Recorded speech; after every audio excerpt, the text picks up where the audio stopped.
ਅਸੀਂ ਕੁਝ ਦਿਨ ਤੋਂ ਗੈਤਸਰੀ ਕੀ ਵਾਰ ਦੀ ਵਿਚਾਰ ਆਪਸ ਦੇ ਅੰਦਰ ਸਾਂਝੀ ਕਰਕੇ ਜੀਵਨ ਜੁਗਤ ਸਿੱਖਣ ਦਾ ਯਤਨ ਕਰ ਰਹੇ ਹਾਂ।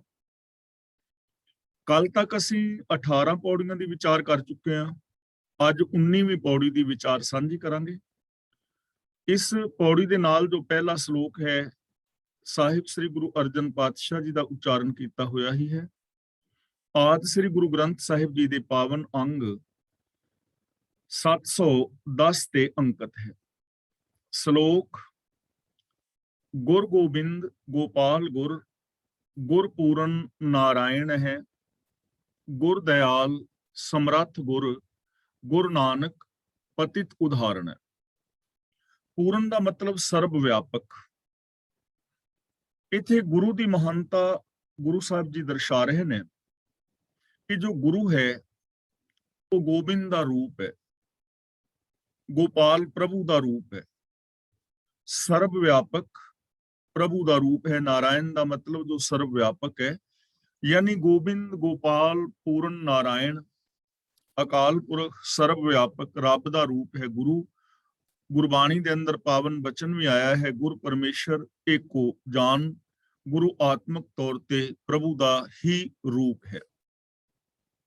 ਗੁਰ ਦਇਆਲ ਸਮਰੱਥ ਗੁਰ, ਗੁਰ ਨਾਨਕ ਪਤਿਤ ਉਦਾਹਰਣ ਹੈ।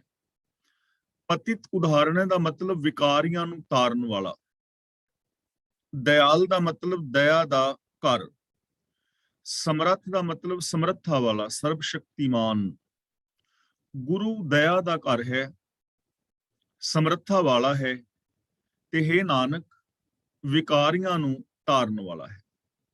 ਗੁਰੂ ਦਇਆ ਦਾ ਘਰ ਹੈ, ਸਮਰੱਥਾ ਵਾਲਾ ਹੈ ਔਰ ਵਿਕਾਰੀਆਂ ਨੂੰ ਤਾਰਨ ਵਾਲਾ ਹੈ। ਜੇ ਕਿਸੇ ਦੇ ਅੰਦਰ ਪਾਪ ਨੇ, ਵਿਕਾਰ ਨੇ, ਜੇ ਕਿਸੇ ਦੀ ਸੋਚ ਨੀਵੀਂ ਹੈ, ਘਟੀਆ ਹੈ, ਜੇ ਐਸਾ ਇਨਸਾਨ ਵੀ ਗੁਰੂ ਦੇ ਚਰਨਾਂ ਦੀ ਸ਼ਰਨ ਲੈਂਦਾ ਹੈ ਤਾਂ ਉਹ ਇਨਸਾਨ ਵੀ ਉੱਚੀ ਸੁੱਚੀ ਸੋਚ ਵਾਲਾ ਬਣ ਜਾਂਦਾ ਹੈ। ਉਸ ਦਾ ਜੀਵਨ ਵੀ ਮਹਾਨ ਹੋ ਜਾਂਦਾ ਹੈ, ਉਸ ਤੇ ਵੀ ਵਿਕਾਰ ਦੂਰ ਹੋ ਜਾਂਦੇ ਹਨ ਔਰ ਉਹ ਵੀ ਗੁਣੀ ਇਨਸਾਨ ਹੋ ਸਕਦਾ ਹੈ। ਤਾਂ ਇਸ ਦਾ ਭਾਵ ਹੈ ਕਿ ਜੇ ਕਿਸੇ ਮਨੁੱਖ ਦੀ ਜ਼ਿੰਦਗੀ ਦੇ ਅੰਦਰ ਦੋਸ਼ ਨੇ, ਕਮੀਆਂ ਨੇ, ਵਿਕਾਰ ਨੇ, ਪਾਪ ਨੇ ਜਾਂ ਸੋਚ ਨੀਵੀਂ ਹੈ ਤਾਂ ਉਹਦੇ ਅੰਦਰ ਵੀ ਸੰਭਾਵਨਾ ਹੈ ਉਹ ਵੀ ਮਹਾਨ ਹੋ ਸਕਦਾ ਹੈ, ਉਹ ਵੀ ਪਾਵਨ ਹੋ ਸਕਦਾ ਹੈ, ਉੱਚੇ ਸੁੱਚੇ ਆਚਰਨ ਵਾਲਾ ਹੋ ਸਕਦਾ ਹੈ, ਜੇ ਉਹ ਗੁਰੂ ਚਰਨਾਂ ਦੀ ਸ਼ਰਨ ਲੈ ਔਰ ਗੁਰਮਤ ਆਸ਼ੇ ਅਨੁਸਾਰ ਜ਼ਿੰਦਗੀ ਜੀਣਾ ਆਰੰਭ ਕਰੇ। ਭੌਜਲ ਬਿਖਮ ਅਸਗਾਹ, ਗੁਰ ਬੋਹਿਥੈ ਤਾਰਿਅਮ। ਭੌਜਲ ਦਾ ਮਤਲਬ ਸੰਸਾਰ ਸਮੁੰਦਰ, ਘੁੰਮਣ ਘੇਰੀ ਵਿਕਾਰਾਂ ਦੀ। ਬਿਖਮ ਦਾ ਮਤਲਬ ਔਖਾ, ਡਰਾਵਣਾ। ਅਸਗਾਹ ਦਾ ਮਤਲਬ ਅਥਾਹ। ਗੁਰ ਦਾ ਮਤਲਬ ਗੁਰੂ ਨੇ। ਬੋਹਿਥੈ, ਬੋਹਿਥੈ ਦਾ ਮਤਲਬ ਜਹਾਜ਼ ਨੇ। ਗੁਰੂ ਬੋਹਿਥੈ ਦਾ ਮਤਲਬ ਗੁਰੂ ਰੂਪ ਜਹਾਜ਼ ਨੇ। ਤਾਰਿਅਮ ਦਾ ਮਤਲਬ ਮੈਨੂੰ ਤਾਰ ਲਿਆ ਹੈ। ਤਾਰਿਅਮ ਮੈਨੂੰ ਤਾਰ ਲਿਆ ਹੈ। ਭੌਜਲ ਬਿਖਮ ਅਸਗਾਹ।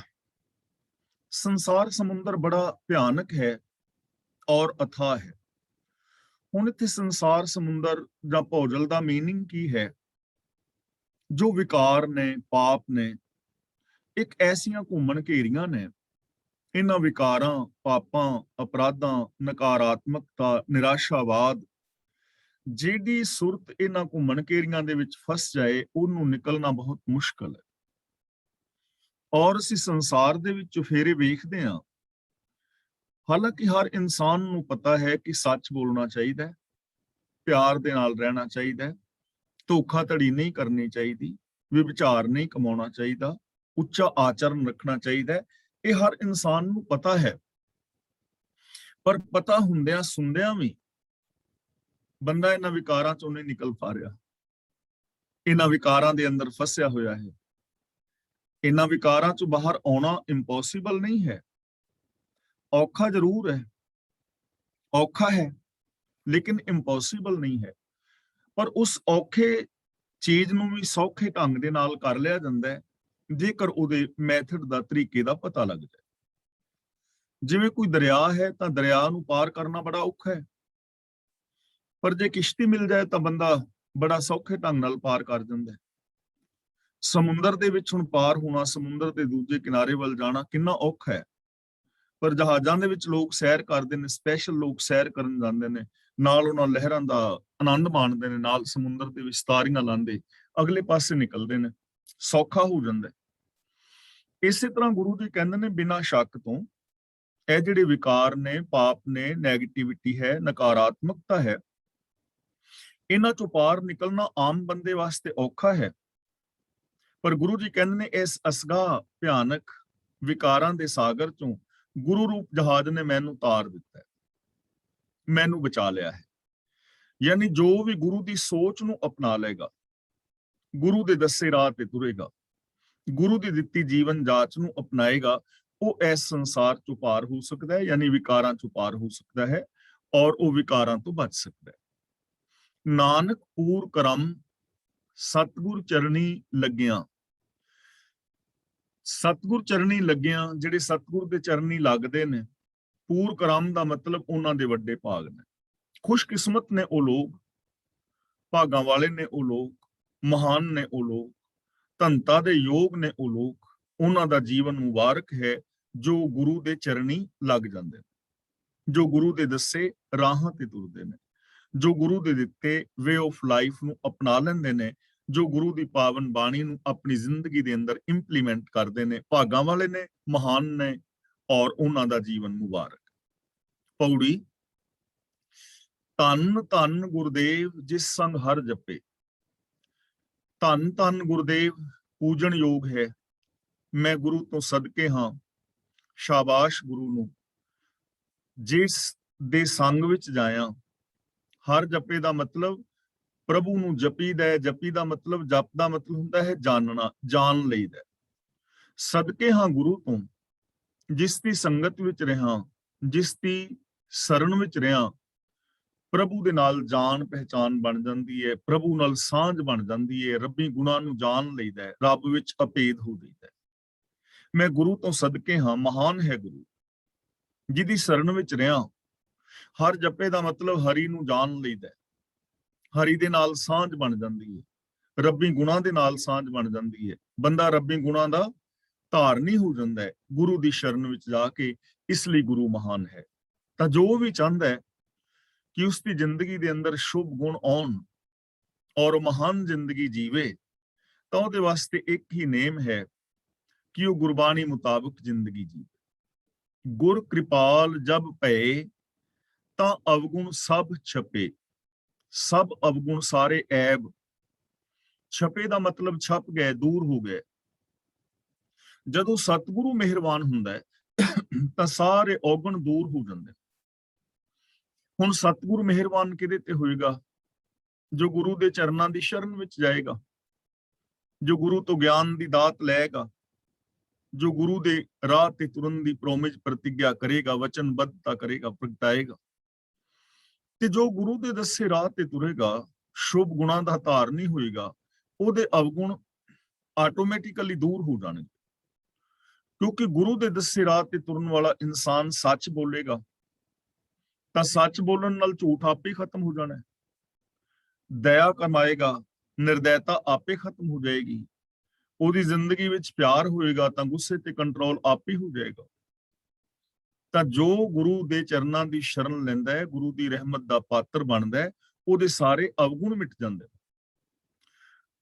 ਪਾਰ ਬ੍ਰਹਮ ਗੁਰਦੇਵ ਨੀਚੋਂ ਉੱਚ ਥਪੇ। ਨੀਚੋਂ ਉੱਚ ਦਾ ਮਤਲਬ ਨੀਵਿਆਂ ਤੋਂ ਉੱਚੇ, ਥਪੇ ਦਾ ਮਤਲਬ ਥਾਪ ਦਿੰਦਾ ਹੈ। ਪਾਰ ਬ੍ਰਹਮ ਗੁਰਦੇਵ ਦਾ ਮਤਲਬ ਪ੍ਰਭੂ ਦਾ ਰੂਪ ਜੋ ਗੁਰੂ ਹੈ, ਉਹ ਨੀਵਿਆਂ ਨੂੰ ਉੱਚੇ ਕਰ ਦਿੰਦਾ ਹੈ, ਨੀਵਿਆਂ ਨੂੰ ਮਹਾਨ ਬਣਾ ਦਿੰਦਾ ਹੈ। ਭੱਟ ਜਨਾਂ ਨੇ ਗੁਰੂ ਪਾਤਸ਼ਾਹ ਜੀ ਦੀ ਵਡਿਆਈ ਕਰਦਿਆਂ ਬੜੇ ਪਿਆਰੇ ਬਚਨ ਕਹੇ ਨੇ। ਲੋਹੋਂ ਹੋਇਓ ਲਾਲ ਨਦਰ ਸਤਿਗੁਰ ਜਦ ਧਾਰੈ, ਪਾਹਣ ਮਾਣਕ ਕਰੇ ਗਿਆਨ ਗੁਰ ਕਹਿਓ ਵਿਚਾਰੇ। ਕਾਠੂ ਸ੍ਰੀਖੰਡ ਸਤਿਗੁਰ ਕੀਓ ਦੁਖ ਦਰਿਦ੍ਰ ਤਿਨਕੇ ਗਏ, ਸਤਿਗੁਰੂ ਚਰਨ ਜਿਨ ਪਰਸਿਆ ਸੇ ਪਸ਼ ਪਰੇਤ ਸੁਰ ਨਰ ਪੈ। ਜਦੋਂ ਕੋਈ ਗੁਰਮਤ ਆਸ਼ੇ ਅਨੁਸਾਰ ਜ਼ਿੰਦਗੀ ਜੀਂਦਾ ਹੈ, ਆਮ ਉਹ ਪੱਥਰਾਂ ਤੋਂ ਮਾਨਕਾਂ ਵਰਗਾ ਕੀਮਤੀ ਹੋ ਜਾਂਦਾ ਹੈ। ਉਹ ਆਮ ਲੱਕੜ ਤੋਂ ਚੰਦਨ ਵਰਗਾ ਸੁਗੰਧ ਔਰ ਸ਼ੀਤਲਤਾ ਦੇ ਗੁਣਾਂ ਦਾ ਧਾਰਨੀ ਹੋ ਜਾਂਦਾ ਹੈ। ਜੋ ਗੁਰੂ ਦੇ ਗਿਆਨ ਦੀ ਵਿਚਾਰ ਕਰਦਾ ਹੈ, ਉਸ ਦੀ ਜ਼ਿੰਦਗੀ ਚੋਂ ਆਲਸ, ਦਰਿਦਰਤਾ ਨਿਕਲ ਜਾਂਦੀ ਹੈ, ਔਰ ਉਹ ਪ੍ਰਭੂ ਦਾ ਹੀ ਰੂਪ ਹੋ ਜਾਂਦਾ ਹੈ। ਗੁਰੂ ਨੀਵਿਆਂ ਨੂੰ ਮਹਾਨ ਕਰਨ ਵਾਲਾ ਹੈ। ਅਗਲਾ ਬਚਨ ਕਰਦੇ ਨੇ, ਕਾਟ ਸਿਲਕ ਦੁਖ ਮਾਇਆ ਪਰ ਲੀਨੇ ਅਪ ਦਸੇ। ਅਪ ਦਸੇ, ਦਸੇ ਦਾ ਮਤਲਬ ਦਾਸ, ਅਪ ਦਸੇ ਦਾ ਮਤਲਬ ਆਪਣੇ ਦਾਸ, ਸਿਲਕ ਦਾ ਮਤਲਬ ਫਾਹੀ, ਰੱਸੀ। ਕਾਟ ਸਿਲਕ ਦੁਖ ਮਾਇਆ, ਮਾਇਆ ਦੇ ਦੁੱਖਾਂ ਦੀ ਫਾਹੀ ਕੱਟ ਕੇ ਗੁਰੂ ਆਪਣੇ ਸੇਵਕ ਬਣਾ ਲੈਂਦਾ ਹੈ। ਜੋ ਗੁਰੂ ਦੇ ਚਰਨਾਂ ਦੀ ਸ਼ਰਨ ਵਿੱਚ ਆਉਂਦਾ ਹੈ, ਉਸ ਤੇ ਮਾਇਆ ਦੇ ਦੁੱਖਾਂ ਦੀ ਫਾਹੀ ਕੱਟ ਕੇ ਗੁਰੂ ਨੂੰ ਆਪਣਾ ਸੇਵਕ ਬਣਾ ਲੈਂਦਾ ਹੈ। ਗੁਰੂ ਦੇ ਸੇਵਕਾਂ ਦੀ ਮਾਇਆ ਦੀ ਫਾਹੀ ਕੱਟੀ ਜਾਂਦੀ ਹੈ। ਹੁਣ ਦੇਖੋ, ਮਾਇਆ ਇੱਕ ਸੋਚ ਦਾ ਨਾਮ ਹੈ ਜੋ ਅਸੀਂ ਰੋਜ਼ ਵਿਚਾਰ ਰਹੇ ਹਾਂ, ਔਰ ਇਸ ਸੋਚ ਦੇ ਅੰਦਰ ਬਹੁ ਗਿਣਤੀ ਲੋਕਾਂ ਦੀ ਫਸੀ ਹੋਈ ਹੈ। ਮਾਇਆ ਉਹ ਸੋਚ ਹੈ ਜੋ ਬੰਦੇ ਨੂੰ ਬੰਦੇ ਨਾਲ ਰੱਬ ਵਰਗਾ ਪਿਆਰ ਵਿਹਾਰ ਨਹੀਂ ਕਰਨ ਦਿੰਦੀ। ਮਾਇਆ ਉਹ ਸੋਚ ਦਾ ਨਾਮ ਹੈ ਜੋ ਬੰਦੇ ਦੇ ਅੰਦਰ ਸੈਲਫਿਸ਼ਨੈਸ ਪੈਦਾ ਕਰਦੀ ਹੈ, ਮੋਹ ਪੈਦਾ ਕਰਦੀ ਹੈ, ਮੇਰ ਤੇਰ ਦੇ ਵਿਤਕਰੇ ਪੈਦਾ ਕਰਦੀ ਹੈ। ਉਹਨੂੰ ਮਾਇਆ ਕਹਿੰਦੇ ਨੇ, ਉਸ ਸੋਚ ਨੂੰ। ਤੇ ਗੁਰੂ ਦੀ ਸ਼ਰਨ ਵਿੱਚ ਜਦੋਂ ਜਾਂਦਾ ਹੈ ਤਾਂ ਗੁਰੂ ਸੋਚ ਬਦਲਦਾ ਹੈ ਬੰਦੇ ਦੀ, ਉਹ ਸੋਚ ਦੀ ਫਾਹੀ ਨੂੰ ਕੱਟ ਦਿੰਦਾ ਹੈ। ਜਦੋਂ ਇਹ ਸੋਚ ਦੀ ਫਾਹੀ ਕੱਟੀ ਗਈ, ਸੋਚ ਅੰਦਰ ਵਿਸ਼ਾਲਤਾ ਆ ਗਈ, ਤਾਂ ਜਿਹੜੀ ਮਾੜੀ ਸੋਚ ਕਰਕੇ ਦੁੱਖ ਸਨ ਉਹ ਵੀ ਖਤਮ ਹੋ ਜਾਣ। ਜਿੰਨੇ ਵੀ ਦੁੱਖ ਦਰਦ ਨੇ, ਇਹ ਬੰਦੇ ਦੀ ਮਾੜੀ ਸੋਚ ਕਰਕੇ ਨੇ, ਮਾੜੇ ਬੋਲਾਂ ਕਰਕੇ, ਮਾੜੇ ਬਿਹੇਵੀਅਰ ਕਰਕੇ। ਚਾਹੇ ਉਹ ਬਿਹੇਵੀਅਰ ਮੇਰਾ ਹੈ ਜਾਂ ਤੁਹਾਡਾ ਹੈ, ਦੁੱਖ ਜਿਹੜੇ ਨੇ ਉਹ ਮਾਇਆ ਵਾਲੀ ਸੋਚ ਕਰਕੇ ਨੇ, ਵਿਕਾਰਾਂ ਕਰਕੇ ਨੇ, ਪਾਪਾਂ ਕਰਕੇ ਨੇ, ਅਪਰਾਧਾਂ ਕਰਕੇ ਨੇ। ਚਾਹੇ ਉਹ ਕੋਈ ਵੀ ਕਮਾ ਰਿਹਾ ਹੈ, ਉਹਦੇ ਕਰਕੇ ਦੁੱਖ ਹੈ। ਉਹ ਆਪ ਵੀ ਦੁਖੀ ਹੈ ਔਰ ਉਹ ਦੂਜਿਆਂ ਨੂੰ ਵੀ ਦੁੱਖ ਪਹੁੰਚਾਉਂਦਾ ਹੈ। ਤੇ ਗੁਰੂ ਦੀ ਸ਼ਰਨ ਵਿੱਚ ਆਉਣ ਵਾਲੇ ਬੰਦੇ ਦੀ ਇਹ ਫਾਹੀ ਕੱਟੀ ਜਾਂਦੀ ਹੈ, ਉਹਦੇ ਅੰਦਰ ਇਹ ਸੋਚ ਨਹੀਂ ਰਹਿੰਦੀ। ਅਸਲੀ ਗੁਰੂ ਦਾ ਸਿੱਖ ਹੈ ਹੀ ਉਹ ਜਿਸ ਦੀ ਇਹ ਫਾਹੀ ਕੱਟੀ ਗਈ ਹੈ। ਗੁਰੂ ਨੇ ਉਸ ਨੂੰ ਆਪਣਾ ਦਾਸ ਕਰ ਲਿਆ। ਗੁਣ ਗਾਏ ਬੇਅੰਤ ਰਸਨਾ ਹਰ ਜਸੇ। ਤੇ ਫਿਰ ਐਸੇ ਮਨੁੱਖ ਦੀ ਨਿਸ਼ਾਨੀ ਦੱਸ ਰਹੇ ਨੇ ਜਿਨ੍ਹਾਂ ਦੀ ਮਾਇਆ ਦੀ ਫਾਹੀ ਕੱਟੀ ਜਾਂਦੀ ਹੈ, ਜੋ ਗੁਰੂ ਦੇ ਦਾਸ ਹੋ ਜਾਂਦੇ ਨੇ, ਜਿਹੜੇ ਨੀਵਿਆਂ ਤੋਂ ਉੱਚੇ ਹੋ ਜਾਂਦੇ ਨੇ। ਫਿਰ ਉਹਨਾਂ ਦੀ ਨਿਸ਼ਾਨੀ ਹੈ ਕਿ ਗੁਣ ਗਾਏ ਬੇਅੰਤ, ਉਹ ਬੇਅੰਤ ਪ੍ਰਭੂ ਦੇ ਗੁਣ ਗਾਉਂਦੇ ਨੇ। ਰਸਨਾ ਹਰ ਜਸੇ, ਉਹ ਰਸਨਾ ਦੇ ਨਾਲ ਹਰੀ ਦਾ ਜਸ ਕਰਦੇ ਨੇ, ਸਿਫਤ ਸਲਾਹ ਕਰਦੇ ਨੇ। ਭਾਵ ਕਿ ਐਸੇ ਮਨੁੱਖਾਂ ਦੀ ਜ਼ੁਬਾਨ ਤੇ ਫਿਰ ਹਮੇਸ਼ਾ ਗੁਣ ਹੁੰਦੇ ਨੇ, ਪ੍ਰਭੂ ਦੀ ਸਿਫਤ ਸਲਾਹ ਹੁੰਦੀ ਹੈ। ਉਹਨਾਂ ਦੇ ਬੋਲ ਹਮੇਸ਼ਾ ਸਕਾਰਾਤਮਕ ਹੁੰਦੇ ਨੇ, ਲੋਕ ਭਲਾਈ ਦੇ, ਲੋਕ ਸੇਵਾ ਦੇ, ਸਮਾਜ ਸੇਵਾ ਦੇ, ਉੱਚਤਾ ਦੇ, ਉੱਚੇ ਆਚਰਨ ਦੇ, ਉੱਚੇ ਆਦਰਸ਼ ਦੇ। ਉਹਨਾਂ ਦੇ ਬੋਲਾਂ ਦੇ ਵਿੱਚ ਮਹਾਨਤਾ ਹੁੰਦੀ ਹੈ। ਉਹ ਪ੍ਰਭੂ ਦੀ ਸਿਫਤ ਸਲਾਹ ਹੀ ਕਰਦੇ ਨੇ। ਉਹਨਾਂ ਦੀ ਜ਼ਬਾਨ ਤੋਂ ਕਦੇ ਤੁਸੀਂ ਨਿੰਦਾ, ਚੁਗਲੀ ਆਦਿਕ ਨਹੀਂ ਸੁਣੋ। ਸ਼ਲੋਕ, ਦ੍ਰਿਸ਼ਟੰਤ ਏਕੋ ਸੁਨਯੰਤ ਏਕੋ ਵਰਤੰਤ ਏਕੋ ਨਰ ਹਰੈ। ਏਕੋ ਦਾ ਮਤਲਬ ਇੱਕ ਪ੍ਰਭੂ ਹੀ, ਦ੍ਰਿਸ਼ਟੰਤ ਦਾ ਮਤਲਬ ਦਿਸਦਾ ਹੈ, ਵਰਤੰਤ ਦਾ ਮਤਲਬ ਮੌਜੂਦ ਹੈ, ਨਰ ਹਰੈ ਦਾ ਮਤਲਬ ਨਰਾਂ ਦਾ ਹਰੀ, ਨਰਾਂ ਦਾ ਸਾਈਂ, ਯਾਨੀ ਖਲਕਤ ਦਾ ਮਾਲਕ। ਨਰਹਰ ਦਾ ਮਤਲਬ ਹੈ ਖਲਕਤ ਦਾ ਮਾਲਕ। ਤਾਂ ਜੋ ਪ੍ਰਭੂ ਦੇ ਪਿਆਰੇ ਨੇ, ਉਹਨਾਂ ਨੂੰ ਹਰ ਥਾਂ ਖਲਕਤ ਦਾ ਸਾਈਂ ਹੀ ਦਿਸਦਾ ਹੈ। ਦ੍ਰਿਸ਼ਟੰਤ ਏਕੋ, ਉਹਨਾਂ ਨੂੰ ਇੱਕ ਹੀ ਦਿਸਦਾ ਹੈ। ਸੁਨਯੰਤ ਏਕੋ, ਉਹਨਾਂ ਨੂੰ ਇੱਕ ਹੀ ਸੁਣੀਦਾ ਹੈ। ਵਰਤੰਤ ਏਕੋ, ਔਰ ਉਹਨਾਂ ਨੂੰ ਇੱਕੋ ਹੀ ਵਰਤਦਾ ਹੋਇਆ ਨਜ਼ਰੀ ਪੈ ਰਿਹਾ ਹੈ। ਜਿਹੜੇ ਰੱਬ ਦੇ ਪਿਆਰੇ ਨੇ, ਜਿਨ੍ਹਾਂ ਦੇ ਕੋਲ ਵਿਸ਼ਾਲ ਗਿਆਨ ਹੈ ਗੁਰੂ ਦਾ, ਜਿਨ੍ਹਾਂ ਦੇ ਕੋਲ ਵਿਵੇਕ ਬੁੱਧ ਹੈ, ਜਿਨ੍ਹਾਂ ਕੋਲ ਕਾਮਨ ਸੈਂਸ ਹੈ, ਜੋ ਪ੍ਰਭੂ ਦੇ ਨਾਲ ਜੁੜੇ ਨੇ, ਜੋ ਗੁਰੂ ਗਿਆਨ ਰਾਹੀਂ ਸਮਝ ਰੱਖਦੇ ਨੇ, ਉਹਨਾਂ ਨੂੰ ਇੱਕ ਹੀ ਦਿਸ ਰਿਹਾ ਹੈ ਕਿ ਇੱਕ ਹੀ ਹੈ ਸਾਰਾ ਕੁਝ। ਔਰ ਇਸ ਦੀ ਵਿਚਾਰ ਅਸੀਂ ਪਹਿਲਾਂ ਕਈ ਵਾਰ ਕਰ ਚੁੱਕੇ ਹਾਂ ਕਿ ਚਾਰ ਚੁਫੇਰੇ ਇੱਕ ਹੀ ਤੇ ਪਸਰਿਆ ਹੋਇਆ ਹੈ, ਇੱਕ ਓੰਕਾਰ ਇੱਕ ਹੀ ਪਸਰਿਆ ਹੋਇਆ ਹੈ। ਮੇਰੇ ਔਰ ਤੁਹਾਡੇ ਵਿੱਚ ਕੋਈ ਫਰਕ ਨਹੀਂ ਹੈ, ਆਮ ਲੋਕਾਂ ਵਿੱਚ ਔਰ ਮੇਰੇ ਵਿੱਚ ਕੋਈ ਫਰਕ ਨਹੀਂ ਹੈ, ਕਿਉਂਕਿ ਅਸੀਂ ਸਾਰੇ ਇੱਕੋ ਹੀ ਸਿਸਟਮ ਵਿੱਚ ਜੀ ਰਹੇ ਹਾਂ। ਪੂਰੀ ਦੁਨੀਆ ਦੇ ਲੋਕ, ਹਿੰਦੂ, ਮੁਸਲਮਾਨ, ਸਿੱਖ, ਈਸਾਈ ਆਦਿਕ, ਇੱਕੋ ਹੀ ਸਿਸਟਮ ਦੇ ਨਾਲ, ਇੱਕੋ ਹੀ ਨਿਯਮ ਦੇ ਅੰਦਰ ਜਨਮ ਹੋ ਰਿਹਾ ਹੈ। ਇੱਕੋ ਹੀ ਹਵਾ ਦੇ ਅੰਦਰੋਂ ਅਸੀਂ ਸਾਰੇ ਸਵਾਸ ਲੈ ਰਹੇ ਹਾਂ, ਇੱਕੋ ਧਰਤੀ ਤੇ ਅਸੀਂ ਪਲ ਰਹੇ ਹਾਂ, ਇੱਕੋ ਸੂਰਜ ਦਾ ਸਾਨੂੰ ਚਾਨਣਾ ਮਿਲ ਰਿਹਾ ਹੈ। ਤਾਂ ਫਰਕ ਕੀ ਹੈ? ਇੱਕੋ ਜਿਹਾ ਸਰੀਰ ਹੈ, ਪੰਜਾਂ ਤੱਤਾਂ ਤੋਂ ਹਰ ਇੱਕ ਦਾ ਸਰੀਰ ਬਣਿਆ ਹੈ, ਔਰ ਰੋਟੀ, ਕੱਪੜਾ, ਮਕਾਨ ਆਦਿਕ ਸਾਡੀਆਂ ਸਾਰਿਆਂ ਦੀਆਂ ਲੋੜਾਂ ਨੇ। ਇਹਨਾਂ ਦੇ ਰੂਪ ਵੱਖਰੇ ਵੱਖਰੇ ਹੋ ਸਕਦੇ ਨੇ, ਤਾਂ ਫਰਕ ਕੀ ਹੈ? ਫਰਕ ਤਾਂ ਕੁਝ ਵੀ ਨਹੀਂ ਹੈ। ਫਰਕ ਤਾਂ ਸੋਚ ਦਾ ਨਾ। ਮੇਰ ਤੇਰ ਦੇ ਵਿਤਕਰੇ ਇਹ ਤਾਂ ਬੰਦੇ ਨੇ ਆਪ ਪੈਦਾ ਕਰ ਲੈਣੇ। ਅਸੀਂ ਇੱਕ ਦੂਜੇ ਦੇ ਵਿਰੋਧੀ ਤਾਂ ਅਸੀਂ ਖੁਦ ਆਪਣੀ ਸੋਚ ਕਰਕੇ ਹੋ ਗਏ ਹਾਂ। ਰੱਬ ਦੇ ਪਿਆਰਿਆਂ ਨੂੰ ਸਭ ਕੁਝ ਇੱਕ ਹੀ ਦਿਸਦਾ ਹੈ। ਉਹ ਇੱਕ ਨੂੰ ਹੀ ਸੁਣਦੇ ਨੇ ਔਰ ਇੱਕ ਨੂੰ ਹੀ ਵਰਤਦਾ ਹੋਇਆ ਵੇਖਦੇ ਨੇ, ਤੇ ਜਿਹੜੇ ਇੱਕ ਦੇ ਨਾਲ ਜੁੜ ਜਾਂਦੇ ਨੇ ਉਹ ਅੰਦਰੋਂ ਬਾਹਰੋਂ ਇੱਕ ਹੁੰਦੇ ਨੇ। ਉਹਨਾਂ ਦਾ ਵਿਹਾਰ ਵੀ ਸਾਰਿਆਂ ਦੇ ਨਾਲ ਇੱਕ ਹੁੰਦਾ ਹੈ। ਉਹਨਾਂ ਦਾ ਵਰਤਾਵ ਭਾਈ ਕਨਈਏ ਵਰਗਾ ਹੁੰਦਾ। ਨਾਮਦਾਨ ਜਾਚੰਤ ਨਾਨਕ, ਦਇਆਲ ਪੁਰਖ ਕਿਰਪਾ ਕਰ ਹੈ। ਜਾਚੰਤ ਦਾ ਮਤਲਬ ਜੋ ਮੰਗਦੇ ਨੇ, ਜਿਨ੍ਹਾਂ ਤੇ ਪ੍ਰਭੂ ਦਇਆ ਕਰਦਾ ਹੈ। ਦਇਆਲ ਪੁਰਖ ਕਿਰਪਾ ਕਰ ਹੈ, ਜਿਨ੍ਹਾਂ ਤੇ ਰੱਬ ਮਿਹਰ ਕਰਦਾ ਹੈ, ਰਹਿਮਤ ਕਰਦਾ ਹੈ, ਜੋ ਰੱਬ ਦੀ ਰਹਿਮਤ ਦਾ ਪਾਤਰ ਬਣਦੇ ਨੇ, ਤੇ ਉਹ ਰੱਬ ਤੋਂ ਫਿਰ ਮੰਗਦੇ ਕੀ ਨੇ? ਨਾਮਦਾਨ ਜਾਚੰਤ ਨਾਨਕ। हे ਨਾਨਕ, ਉਹ ਨਾਮਦਾਨ ਮੰਗਦੇ ਨੇ। ਨਾਮ ਦਾ ਮਤਲਬ ਰੱਬੀ ਸਿਫਤ ਸਲਾਹ। ਉਹ ਪ੍ਰਭੂ ਦੀ ਸਿਫਤ ਸਲਾਹ ਮੰਗਦੇ ਨੇ, ਹੁਕਮ ਵਿੱਚ ਰਹਿਣਾ ਮੰਗਦੇ ਨੇ। ਨਾਮ ਦਾ ਮਤਲਬ ਹੁਕਮ, ਰੱਬ ਦੀ ਸਿਫਤ ਸਲਾਹ। ਉਹ ਰੱਬ ਦਾ ਹੁਕਮ ਮੰਗਦੇ ਨੇ ਕਿ ਅਸੀਂ ਰੱਬੀ ਹੁਕਮ ਦੇ ਅੰਦਰ ਤੁਰ ਸਕੀਏ, ਸਾਨੂੰ ਹੁਕਮ ਦੀ ਸੂਝ ਪੈ ਜਾਏ, ਕਿਉਂਕਿ ਸਾਰਾ ਜਗਤ ਹੁਕਮ ਦੇ ਅੰਦਰ ਹੈ। ਹੁਕਮ ਵਿੱਚ ਉਤਪत्ति है, लैता है, पालना है, संचालन है, जन्म है, मरण है, सुख ने दुख ने, मान है, अपमान है, सारा कुछ हुक्म दे अंदर है। ਤਾਂ ਹੁਕਮ ਦੀ ਸੂਝ ਮੰਗਦੇ ਨੇ ਔਰ ਪ੍ਰਭੂ ਦੀ ਸਿਫਤ ਸਲਾਹ ਮੰਗਦੇ ਨੇ, ਜਿਨ੍ਹਾਂ ਤੇ ਪ੍ਰਭੂ ਰਹਿਮਤ ਕਰਦਾ ਹੈ। ਤੇ ਜਿਹੜੇ ਪ੍ਰਭੂ ਦੇ ਹੁਕਮ ਵਿੱਚ ਤੁਰਦੇ ਨੇ, ਜੋ ਰੱਬੀ ਰਜ਼ਾ ਦੇ ਵਿੱਚ ਤੁਰਦੇ ਨੇ, ਜੋ ਰੱਬ ਦੇ ਗੁਣ ਗਾਉਂਦੇ ਨੇ, ਉਹਨਾਂ ਨੂੰ ਫਿਰ ਇੱਕ ਹੀ ਦਿਸਦਾ ਹੈ, ਇੱਕ ਹੀ ਸੁਣਦਾ ਹੈ, ਇੱਕ ਹੀ ਵਰਤਦਾ ਹੋਇਆ ਨਜ਼ਰੀ ਪੈਂਦਾ ਹੈ। हिक सेवी हिक संभला, हर इकस पह अरदास।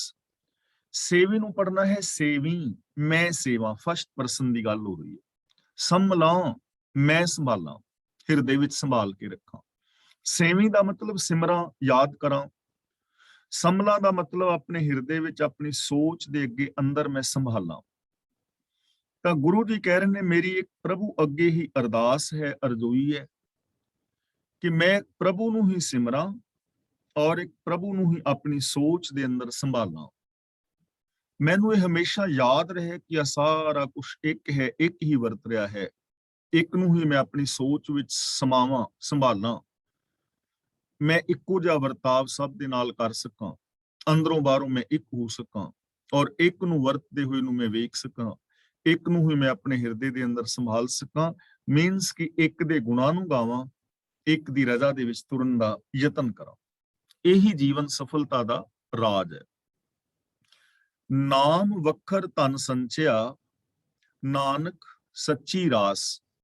हे ਨਾਨਕ, ਜਿਨ੍ਹਾਂ ਇਨਸਾਨਾਂ ਨੇ ਨਾਮ ਰੂਪ ਸੌਦਾ ਯਾਨੀ ਰੱਬ ਦੀ ਸਿਫਤ ਸਲਾਹ ਰੂਪ ਧਨ ਜੋੜਿਆ ਹੈ, ਇਹੀ ਉਹਨਾਂ ਦੀ ਰਾਸ ਪੂੰਜੀ ਹੈ ਔਰ ਇਹੀ ਸੱਚੀ ਰਾਸ ਹੈ। ਰਾਸ ਦਾ ਮਤਲਬ ਪੂੰਜੀ, ਵਖਰ ਦਾ ਮਤਲਬ ਸੌਦਾ, ਨਾਮ ਧਨ ਦਾ ਮਤਲਬ ਰੱਬੀ ਸਿਫਤ ਸਲਾਹ, ਰੱਬੀ ਗੁਣ। ਜਿਨ੍ਹਾਂ ਨੇ ਰੱਬੀ ਗੁਣਾਂ ਦਾ ਖਜ਼ਾਨਾ ਇਕੱਠਾ ਕੀਤਾ ਹੈ ਔਰ ਇਹ ਉਹਨਾਂ ਦੀ ਰਾਸ ਪੂੰਜੀ ਹੈ, ਤੇ ਇਹੀ ਸੱਚੀ ਰਾਸ ਹੈ। ਇਹ ਕੂੜੀ ਰਾਸ ਨਹੀਂ ਹੈ, ਸੱਚੀ ਰਾਸ ਹੈ। ਦੋ ਤਰ੍ਹਾਂ ਦੀ ਰਾਸ ਪੂੰਜੀ ਸਾਡੇ ਕੋਲ। ਇੱਕ ਤੇ ਹੈ ਸਤ ਸੰਤੋਖ ਦਇਆ ਧਰਮ ਆਦਿਕ ਗੁਣਾਂ ਦੀ। ਦੂਜੀ ਰਾਸ ਪੂੰਜੀ ਕਾਮ ਕ੍ਰੋਧ ਲੋਭ ਆਦਿਕ ਈਰਖਾ ਦਵੇਸ਼ ਵੈਰ ਵਿਰੋਧ ਔਗਣਾਂ ਦੀ। ਜੋ ਔਗਣਾਂ ਵਾਲੀ ਰਾਸ ਪੂੰਜੀ ਹੈ ਉਹ ਕੂੜੀ ਹੈ, ਉਹ ਝੂਠੀ ਹੈ, ਉਹ ਲਾਭਦਾਇਕ ਨਹੀਂ ਹੈ, ਉਹ ਨੁਕਸਾਨਦਾਇਕ ਹੈ, ਉਹ ਆਤਮਕ ਮੌਤ ਦਾ ਕਾਰਨ ਬਣਦੀ ਹੈ। ਤੇ ਜੋ ਸ਼ੁਭ ਗੁਣਾਂ ਦੀ ਰਾਸ ਪੂੰਜੀ ਹੈ, ਇਹ ਸੱਚੀ ਹੈ, ਇਹ ਸੱਚ ਦੇ ਨਾਲ ਜੋੜਦੀ ਹੈ, ਇਹ ਸਾਡੇ ਅੰਦਰ ਆਤਮਕ ਜੀਵਨ ਪੈਦਾ ਕਰਦੀ ਹੈ। ਇਹਦੇ ਕਰਕੇ ਖੁਸ਼ੀਆਂ, ਖੇੜੇ, ਆਨੰਦ, ਪ੍ਰਸੰਨਤਾ ਪੈਦਾ ਹੁੰਦੀ ਹੈ। ਤਾਂ ਗੁਰੂ ਜੀ ਕਹਿੰਦੇ ਨੇ, ਜਿਨ੍ਹਾਂ ਬੰਦਿਆਂ ਨੇ, ਜਿਨ੍ਹਾਂ ਇਨਸਾਨਾਂ ਨੇ ਪ੍ਰਭੂ ਦੇ ਗੁਣਾਂ ਦੀ ਪੂੰਜੀ ਇਕੱਠੀ ਕੀਤੀ ਹੈ, ਇਹ ਉਹਨਾਂ ਦੀ ਸੱਚੀ ਪੂੰਜੀ ਹੈ, ਸੱਚੀ ਰਾਸ ਹੈ ਔਰ ਸਦਾ ਕਾਇਮ ਰਹਿਣ ਵਾਲੀ ਹੈ। ਇਸ ਪੂੰਜੀ ਤੋਂ ਉਪਜੇ ਸੁਖ ਹਮੇਸ਼ਾ ਕਾਇਮ ਰਹਿੰਦੇ। ਪੌੜੀ। ਪ੍ਰਭ ਦਇਆਲ ਬੇਅੰਤ ਪੂਰਨ ਇੱਕ ਇਹ। ਇੱਕ ਇਹ ਦਾ ਮਤਲਬ ਸਿਰਫ ਇੱਕ ਬੇਅੰਤ ਪ੍ਰਭੂ। ਪੂਰਨ ਦਾ ਮਤਲਬ ਹਰ ਥਾਂ ਤੇ ਵਿਆਪਕ, ਜੋ ਹਰ ਥਾਂ ਤੇ ਹੈ। ਪੂਰਨ ਦਾ ਮਤਲਬ ਪਰਿਪੂਰਨ, ਜੋ ਇੱਕ ਹੀ ਹੈ, ਚਾਰ ਚੁਫੇਰੇ ਪਸਰਿਆ ਹੋਇਆ। दयाल दा मतलब दया दा घर, बेअंत दा मतलब अंत तो रहत। सिर्फ ये दयाल ते बेअंत प्रभु ही हर थां मौजूद है। वो आप ही सब कुछ है। पूर्ण एक ਇਹ पूर्ण तौर ਤੇ ਉਹ ਇੱਕੋ ਆਪ ਹੀ ਹੈ ਸਭ ਕੁਝ। और दयाल प्रभु हर थां ते परिपूर्ण है, मौजूद है, और ਉਹ ਆਪ ਇੱਕ ਹੀ ਸਭ ਕੁਝ ਹੈ। ਦੇਖੋ ਕਿੰਨੇ ਸਪਸ਼ਟ ਲਫ਼ਜ਼ਾਂ ਦੇ ਵਿੱਚ ਗੁਰੂ ਸਾਹਿਬ ਜੀ ਸਾਨੂੰ ਸਮਝਾ ਰਹੇ ਨੇ ਕਿ ਆਪ ਜੋ ਕੁਝ ਦਿਸ ਰਿਹਾ ਹੈ ਸਭ ਕੁਝ ਪ੍ਰਭੂ ਦਾ ਹੀ ਰੂਪ ਹੈ, ਜਿਸ ਨੂੰ ਅਸੀਂ ਰੱਬ ਕਹਿੰਦੇ ਆ। ਉਹ ਪ੍ਰਤੱਖ ਰੂਪ ਦੇ ਅੰਦਰ ਸਾਨੂੰ ਨਜ਼ਰੀ ਪੈ ਰਿਹਾ ਹੈ। ਇਹ ਵਿਸ਼ ਸੰਸਾਰ ਤੁਮ ਜੇ ਦੇਖਦੇ, ਇਹ ਹਰ ਕਾ ਰੂਪ ਹੈ, ਹਰ ਰੂਪ ਨਦਰੀ ਆਇਆ। ਜਲ ਥਲ ਮਹੀਲ ਪੂਰਿਆ, ਰਵਿਆ ਵਿੱਚ ਵਣਾ। ਦੋਏ ਦੋਏ ਲੋਚਨ ਦੇਖਾਂ, ਹੋਂ ਹਰ ਬਿਨ ਔਰ ਨਾ ਦੇਖਾਂ। ਤਾਂ ਸਭ ਕੁਝ ਉਹ ਆਪ ਹੀ ਆਪ ਹੈ।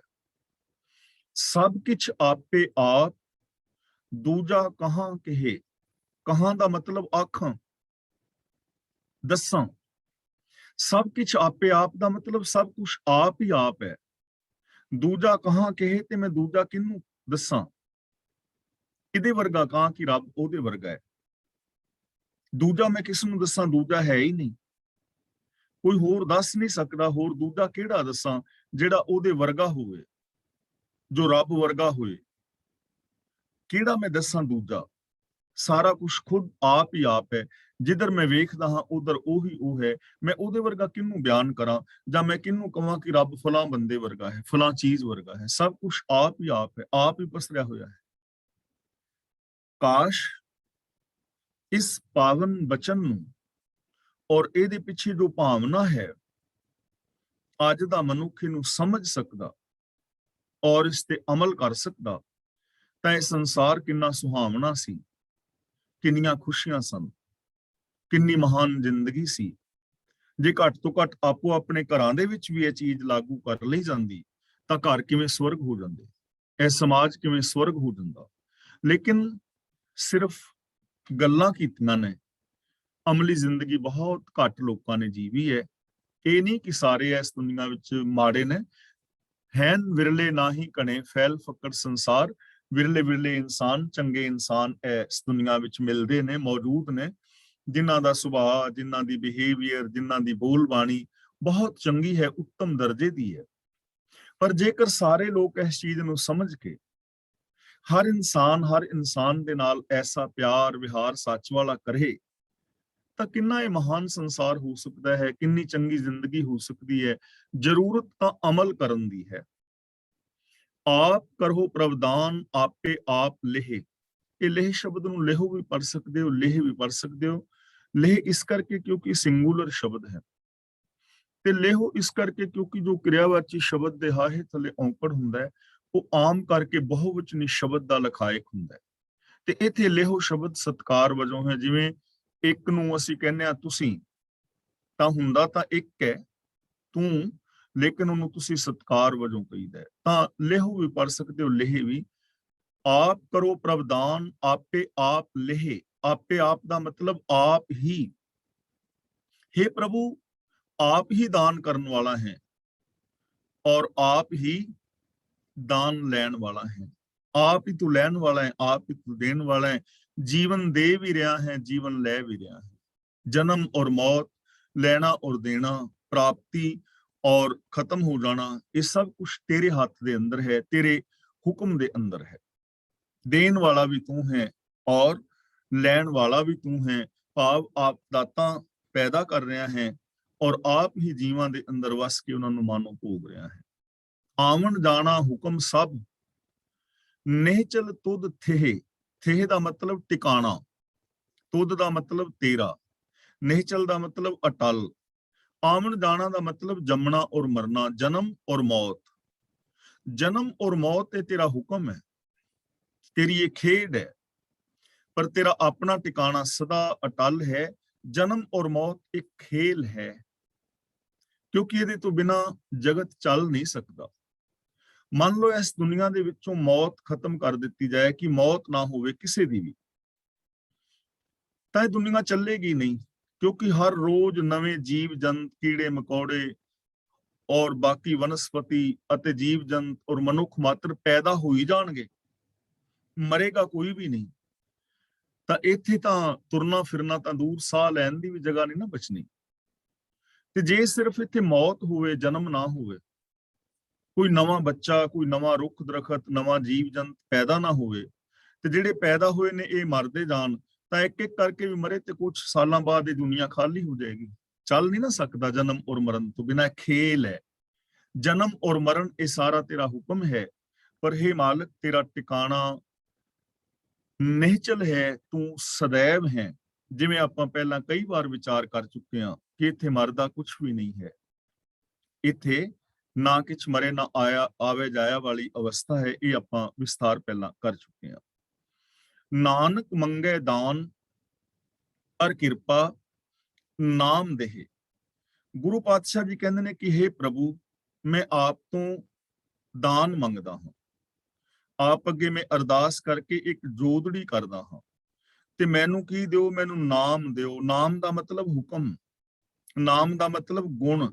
ਰੱਬੀ ਸਿਫਤ ਸਲਾਹ, ਰੱਬੀ ਹੁਕਮ, ਕਿ हे ਮਾਲਕ ਮੈਨੂੰ ਰੱਬੀ ਹੁਕਮ ਦੀ ਸੂਝ ਬਖਸ਼ੋ, ਮੈਨੂੰ ਗੁਣਾਂ ਦੀ ਦਾਤ ਬਖਸ਼ੋ, ਮੈਨੂੰ ਹੁਕਮ ਦੀ ਸਮਝ ਆ ਜਾਏ ਕਿ ਹੁਕਮ ਦੇ ਅੰਦਰ ਸਾਰਾ ਸੰਸਾਰ ਹੈ, ਮੈਂ ਹੁਕਮ ਨੂੰ ਸਮਝ ਸਕਾਂ, ਔਰ ਹੁਕਮ ਨੂੰ ਸਮਝ ਕੇ ਮੈਂ ਆਪਣੀ ਜ਼ਿੰਦਗੀ ਨੂੰ ਮਹਾਨ, ਚੰਗੀ, ਸੋਹਣੀ, ਸੁਚੱਜੀ ਬਣਾ ਸਕਾਂ। ਦੇਖੋ, ਹੁਕਮ ਨੂੰ ਸਮਝਣਾ ਬਹੁਤ ਜ਼ਰੂਰੀ ਹੈ। ਜਿਨ੍ਹਾਂ ਨੇ ਹੁਕਮ ਨੂੰ ਸਮਝਿਆ ਹੈ, ਉਹਨਾਂ ਨੇ ਹੀ ਚੰਗੀ ਸੁਚੱਜੀ ਜ਼ਿੰਦਗੀ ਜੀਵੀ ਹੈ। ਜੇ ਆਪਾਂ ਧਾਰਮਿਕ ਦੁਨੀਆ ਦੀ ਗੱਲ ਕਰੀਏ ਤਾਂ 35 ਮਹਾਂਪੁਰਖ, ਜਿਨ੍ਹਾਂ ਦੀ ਪਾਵਨ ਬਾਣੀ ਸ੍ਰੀ ਗੁਰੂ ਗ੍ਰੰਥ ਸਾਹਿਬ ਜੀ ਦੇ ਵਿੱਚ ਅੰਕਿਤ ਹੈ, ਗੁਰੂ ਸਾਹਿਬਾਨ, ਭੱਟ ਜਨ, ਗੁਰਸਿੱਖ, ਭਗਤ ਜਨ, ਤਾਂ ਉਹ ਇੱਕ ਆਵਾਜ਼ ਦੇ ਅੰਦਰ ਹੁਕਮ ਦੀ ਗੱਲ ਕਰ ਰਹੇ ਨੇ ਕਿ ਜਗਤ ਦੇ ਅੰਦਰ ਸਾਰਾ ਕੁਝ ਹੁਕਮ ਦੇ ਅੰਦਰ ਵਾਪਰ ਰਿਹਾ ਹੈ। ਚਾਹੇ ਉਹ ਉਤਪत्ति ਹੈ, ਲੈਤਾ ਹੈ, ਪਾਲਣਾ ਹੈ, ਸੰਚਾਲਨ ਹੈ, ਸੁਖ ਹੈ, ਦੁੱਖ ਹੈ, ਮਾਨ ਹੈ, ਅਪਮਾਨ ਹੈ, ਜਨਮ ਹੈ, ਮਰਨ ਹੈ, ਭਲਾ ਹੈ, ਬੁਰਾ ਹੈ, ਸਾਰਾ ਕੁਝ ਹੁਕਮ ਦੇ ਅੰਦਰ ਹੈ। ਜੇ ਹੁਕਮ ਨੂੰ ਸਮਝ ਲਿਆ ਜਾਏ ਔਰ ਹੁਕਮ ਨੂੰ ਸਹੀ ਫੋਲੋ ਕੀਤਾ ਜਾਏ ਤਾਂ ਜੀਵਨ ਮਹਾਨ ਹੋ ਸਕਦਾ ਹੈ। ਜਿਨ੍ਹਾਂ ਨੇ ਹੁਕਮ ਨੂੰ ਸਮਝਿਆ ਹੈ, ਉਹਨਾਂ ਨੇ ਕਿੰਨੀਆਂ ਵੱਡੀਆਂ ਵੱਡੀਆਂ ਕੁਰਬਾਨੀਆਂ ਕੀਤੀਆਂ ਨੇ। ਉਹ ਆਪ ਆਰਿਆਂ ਨਾਲ ਚਿਰ ਗਏ ਨੇ, ਪਰ ਦੂਜਿਆਂ ਨੂੰ ਸੁਖ ਸ਼ਾਂਤੀ ਦਿੱਤੀ ਹੈ। ਉਹ ਆਪ ਤੱਤੀਆਂ ਤਵੀਆਂ ਤੇ ਬਹਿ ਗਏ ਨੇ, ਪਰ ਸੱਚ ਦੀ ਗੱਲ ਕੀਤੀ ਹੈ। ਉਹ ਆਪ ਆਪਣਾ ਸ਼ੀਸ਼ ਵਾਰ ਗਏ ਨੇ, ਪਰ ਲੋਕਾਂ ਨੂੰ ਅਣਖ ਦੇ ਨਾਲ ਜੀਵਨ ਦੀ ਜਾਚ ਸਿਖਾ ਗਏ ਨੇ। ਜੇ ਅਸੀਂ ਸਾਇੰਸ ਦੀ ਗੱਲ ਕਰੀਏ ਤਾਂ ਜਿਨ੍ਹਾਂ ਨੇ ਹੁਕਮ ਨੂੰ ਸਮਝਿਆ, ਰਜਾ ਭਾਣੇ ਨੂੰ ਸਮਝਿਆ, ਮੀਨਸ ਲਾ ਆਫ ਨੇਚਰ ਨੂੰ ਸਮਝਿਆ, ਸਿਸਟਮ ਨੂੰ ਸਮਝਿਆ, ਜਿਹਨੂੰ ਸਾਇੰਸ ਲਾ ਆਫ ਨੇਚਰ ਕਹਿ ਰਹੀ ਹੈ, ਸਿਸਟਮ ਕਹਿ ਰਹੀ ਹੈ, ਗੁਰੂ ਸਾਹਿਬ ਉਸੇ ਨੂੰ ਹੁਕਮ ਕਹਿ ਰਹੇ ਨੇ। ਔਰ ਉਹਨਾਂ ਨੇ ਸਿਸਟਮ ਨੂੰ ਸਮਝਿਆ। ਜਿਨ੍ਹਾਂ ਨੇ ਸਿਸਟਮ ਨੂੰ ਸਮਝਿਆ, ਉਹਨਾਂ ਨੇ ਹੀ ਖੋਜਾਂ ਕੀਤੀਆਂ ਨੇ, ਉਹਨਾਂ ਨੇ ਹੀ ਇਹਨਾਂ ਚੀਜ਼ਾਂ ਨੂੰ ਸੰਭਾਲਿਆ ਹੈ। ਜਿੰਨਾ ਵੀ ਵਿਕਾਸ ਹੋਇਆ ਹੈ, ਪਹੀਏ ਤੋਂ ਲੈ ਕੇ, ਅੱਗ ਤੋਂ ਲੈ ਕੇ, ਜੋ ਵੀ ਅੱਜ ਇਲੈਕਟ੍ਰੋਨਿਕ ਯੁੱਗ ਦੇ ਅੰਦਰ ਅਸੀਂ ਜੀ ਰਹੇ ਹਾਂ, ਜਾਂ ਇਸ ਤੋਂ ਅੱਗੇ ਜੋ ਸਾਰੀਆਂ ਖੋਜਾਂ ਹੋਣਗੀਆਂ, ਇਹ ਉਹਨਾਂ ਲੋਕਾਂ ਨੇ ਹੀ ਕੀਤੀਆਂ ਨੇ ਜਿਨ੍ਹਾਂ ਨੇ ਸਿਸਟਮ ਨੂੰ ਸਮਝਿਆ ਹੈ। ਚਾਹੇ ਉਹ ਗ੍ਰੇਵਿਟੀ ਫੋਰਸ ਹੈ, ਚਾਹੇ ਉਹ ਬਿਜਲੀ ਵਾਲਾ ਸਿਸਟਮ ਹੈ, ਜਾਂ ਹਵਾਈ ਜਹਾਜ਼ ਆਕਾਸ਼ ਵਿੱਚ ਉੱਡ ਰਹੇ ਨੇ, ਜਾਂ ਪਾਣੀ ਤੇ ਜਹਾਜ਼ ਤੈਰ ਰਹੇ ਨੇ, ਜਾਂ ਕੰਪਿਊਟਰ ਹੈ, ਜਾਂ ਜੋ ਅਸੀਂ ਹੁਣ ਇੰਟਰਨੈਟ ਨੂੰ ਯੂਜ਼ ਕਰ ਰਹੇ ਹਾਂ, ਤਾਂ ਸਾਰਾ ਕੁਝ ਸਿਸਟਮ ਦੇ ਵਿੱਚੋਂ ਹੀ ਪੈਦਾ ਹੋਇਆ ਹੈ। ਇਹ ਉਹਨਾਂ ਨੇ ਹੀ ਪੈਦਾ ਕੀਤਾ ਜਿਨ੍ਹਾਂ ਨੇ ਹੁਕਮ ਨੂੰ ਸਮਝਿਆ ਹੈ। ਤਾਂ ਜੇ ਹੁਕਮ ਨੂੰ ਸਮਝ ਕੇ, ਸਿਸਟਮ ਨੂੰ ਸਮਝ ਕੇ ਜ਼ਿੰਦਗੀ ਜੀਵੀ ਜਾਏ ਤਾਂ ਇਹ ਜੀਵਨ ਮਹਾਨ ਹੋ ਸਕਦਾ ਹੈ। ਇਹ ਜੀਵਨ ਦੇ ਅੰਦਰ ਅਸੀਂ ਬਹੁਤ ਕੁਝ ਕਰ ਸਕਦੇ ਹਾਂ। ਇਸ ਲਈ ਗੁਰੂ ਪਾਤਸ਼ਾਹ ਜੀ ਮੰਗ ਰਹੇ ਨੇ ਕਿ हे ਮਾਲਕ, ਮੈਨੂੰ ਤੇਰੇ ਹੁਕਮ ਦੀ ਸੂਝ ਮਿਲੇ, ਮੈਂ ਤੇਰੀ ਰਜ਼ਾ ਭਾਣੇ ਵਿੱਚ ਜੀ ਸਕਾਂ। ਔਰ ਨਾਮ ਦਾ ਦੂਜਾ ਮੀਨਿੰਗ ਹੁੰਦਾ ਹੈ ਸਿਫਤ ਸਲਾਹ, ਕਿ ਮੈਂ ਸਿਫਤ ਸਲਾਹ ਕਰ ਸਕਾਂ, ਗੁਣਾਂ ਬਾਰੇ ਸੋਚਾਂ, ਗੁਣਾਂ ਬਾਰੇ ਬੋਲਾਂ, ਗੁਣਾਂ ਵਾਲੀ ਜ਼ਿੰਦਗੀ ਜੀਵਾਂ। ਮੈਂ ਮਨ, ਬਚਨ ਔਰ ਕਰਮ ਕਰਕੇ ਤੇਰੇ ਗੁਣਾਂ ਦਾ ਧਾਰਨੀ ਹੋ ਸਕਾਂ। ਮੇਰੇ ਉੱਤੇ ਐਸੀ ਰਹਿਮਤ ਕਰ, ਮੇਰੇ ਉੱਤੇ ਐਸੀ ਬਖਸ਼ਿਸ਼ ਕਰ, ਜਿਸ ਕਰਕੇ ਮੇਰਾ ਇਹ ਜੀਵਨ ਜਿਹੜਾ ਹੈ ਉਹ ਸਫਲ ਹੋ ਸਕੇ। ਤਾਂ ਅੱਜ ਦੀ ਵਿਚਾਰ ਅਸੀਂ ਇੱਥੇ ਸਮਾਪਤ ਕਰਦੇ ਹਾਂ ਜੀ। ਅੱਜ ਇਹ ਵਾਰ ਜਿਹੜੀ ਹੈ ਸਮਾਪਤ ਹੋ ਗਈ ਹੈ, ਤੇ ਕੱਲ ਤੋਂ ਲੈ ਕੇ ਦੂਜੀ ਜਿਹੜੀ ਵਾਰ ਹੈ ਉਹ ਸੂਹੀ ਕੀ ਵਾਰ ਜਿਹੜੀ ਹੈ ਉਹ ਅਸੀਂ ਸ਼ੁਰੂ ਕਰਾਂਗੇ। ਉਹਦੇ ਬਾਰੇ ਆਪ ਨੂੰ ਕਲਾਸ ਤੋਂ ਬਾਅਦ ਜਿਹੜਾ ਹੈ ਮੈਂ ਦੱਸ ਦਿੰਦਾ। ਵੈਸੇ ਨੋਟ ਕਰਨਾ ਹੋਏ ਤੇ